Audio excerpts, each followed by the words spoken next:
Donc sur ce test, on essaye d'évaluer d'une part l'expérience en fait des jeunes, leur expérience, leur motivation, et puis d'autre part leur niveau technique pur sur chaque discipline de l'alpinisme.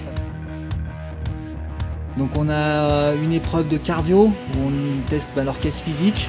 Donc 3 boucles de 200 mètres de dénivelé chacune pour les filles, 4 pour les garçons, avec un sac de 6 kg pour les filles et 8 pour les garçons.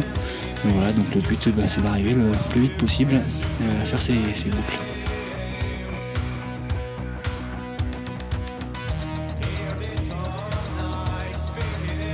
On a une épreuve pour les garçons qui mixte en fait du dry, donc du dry tooling qui est de plus en plus utilisé en alpinisme, et puis de l'artif. On teste leur efficacité en artif, s'ils arrivent à avancer vite, à savoir servir d'étrier, à savoir placer des protections, des bonnes protections, et puis être efficace.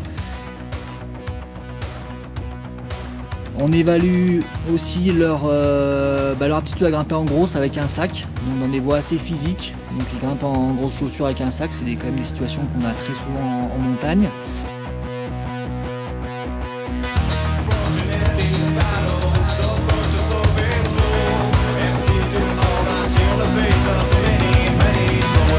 Et puis après on évalue aussi leur niveau purement technique en escalade. Donc là avec la météo, on a été obligé d'aller sur mur.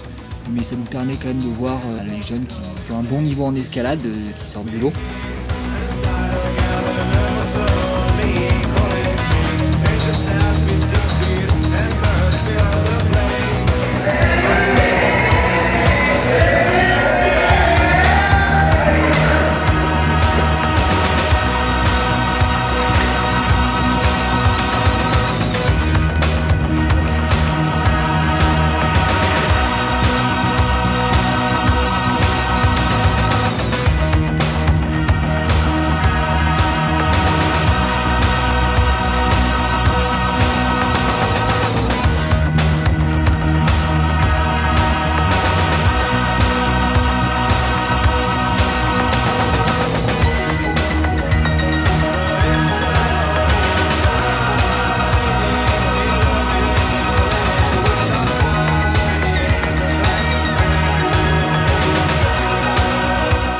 Donc on évalue après un entretien en fait, avec le support de leur liste de courses, on évalue leur motivation, leur expérience en alpinisme et puis leur approche de l'alpinisme, qui souhaitent apprendre, qui souhaitent continuer à se former. On ne veut pas des risques tout, c'est des gens responsables.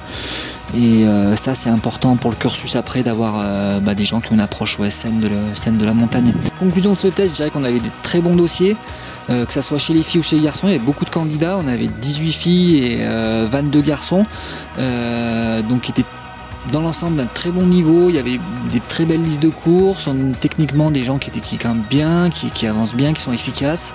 Donc ça n'a pas été un choix facile, mais je crois qu'au final on a 2 belles équipes et il y a 3 belles années qui les attendent, parce qu'il y a plein de projets dans tous les sens et je pense que ça va être sympa. Ouais.